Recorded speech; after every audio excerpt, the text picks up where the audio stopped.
నమస్కారం అండి. మాది భీమవరం 39వ వార్డు నుంచి మేము వాలంటీర్లుగా చేస్తున్నామండి. మా వార్డులో 22 మంది వాలంటీర్లు అండి. మేము ఈ రోజున స్వచ్ఛందంగా 22 మంది కూడా రాజీనామా చేయడానికి సిద్ధపడ్డాము. కేవలం దేని గురించి అంటే ఈ రోజున ఎలక్షన్స్ పరంగా మేము గడిచిన 4.5 సంవత్సరాలు కూడా ఎన్నో పథకాలను జగన్ గారు ప్రవేశపెట్ట ఎన్నో పథకాలను ఆయన చేసిన మంచిని మేము ప్రజల్లోకి తీసుకెళ్లాము.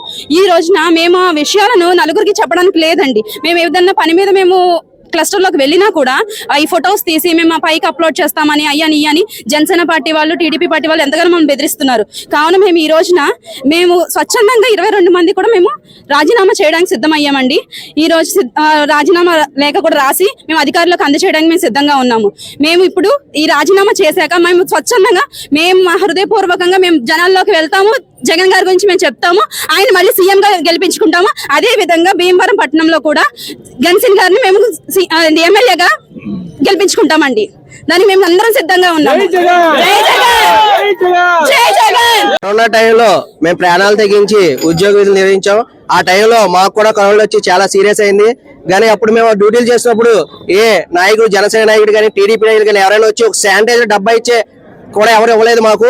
కానీ ఇప్పుడు మేము ఉద్యోగాలు చేస్తుంటే ఎందుకు చేస్తున్నారంటే ఫోటోలు తీసి పై అధికారులకు అందిస్తామని బెదిరిస్తున్నారు.